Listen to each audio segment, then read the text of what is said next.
Hello, আসসালামু আলাইকুম। আশা করি সকলে ভালো আছেন। চলুন দেখি কিভাবে নিজের ফোনে দুবাইয়ের ভিসা চেক করা যায়।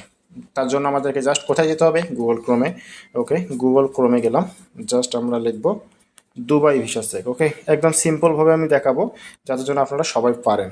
ওকে, দুবাই ভিসা চেক এইটা লিখলেই জাস্ট চলে আসবে আইসিপি স্মার্ট সার্ভিসেস। ঠিক আছে, ওকে চলে আসছে। এখানে দেখেন অনেক অপশন দেখাচ্ছে। আমরা জাস্ট কী করব? পাবলিক সার্ভিসে ক্লিক করব। হ্যাঁ, যেহেতু আমরা সাধারণ পাবলিক। ওকে, আসার পর জাস্ট এই যে ফাইল ভ্যালিডিটি, একদম সিম্পল, যে কেউ করতে পারবেন, জাস্ট 30 সেকেন্ড লাগবে। ওকে, এই যে পাসপোর্ট ইনফরমেশন, ভিসা। এখানে হচ্ছে আমরা কী করব? পাসপোর্ট নাম্বার দিব, মানে আমরা হচ্ছে কার ভিসা চেক করতে চাচ্ছি। নিজের হলে নিজের পাসপোর্ট নাম্বার, আর অন্য কারো হলে অন্য কারো পাসপোর্ট নাম্বার। ওকে, সো আমরা জাস্ট পাসপোর্ট নাম্বারটা নিয়ে একটু। ওকে, আমি পাসপোর্ট নাম্বারটা দিচ্ছি। দেওয়ার পর আমাকে বলতেছে পাসপোর্ট এক্সপায়ারি ডেট। ওকে, সো আমি জাস্ট এক্সপায়ারি ডেটটা নিয়ে নেই। ওকে, দিলাম, এক্সপায়ারি ডেটটা দিলাম। এখন হচ্ছে ন্যাশনালিটি অফকোর্স বাংলাদেশি।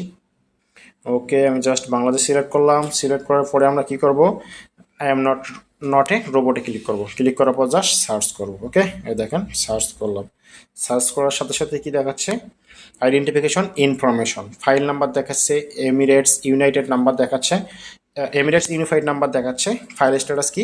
অ্যাক্টিভ। ওকে, এই দেখেন অ্যাক্টিভ, তার মানে কি আপনার ভিসা আছে। এখানে আরও দেখাচ্ছে ফাইল ইস্যুয়েন্স ডেট হচ্ছে এত, last date allowance to enter the country, এই সময়ের মধ্যে যেতে হবে 18/8/2025। সো আপনাদের যদি ভিসা এসে থাকে অবশ্যই অ্যাক্টিভ দেখাবে, আর যদি ভিসা না এসে থাকে তখন কি দেখাবে? No data found. Okay, so যাদের যাদের প্রয়োজন আছে এভাবে দুবাইয়ের ভিসা চেক করে নিন। ভালো থাকবেন, আমার চ্যানেলটা সাবস্ক্রাইব করবেন। Thank you so much. Allah হাফেজ।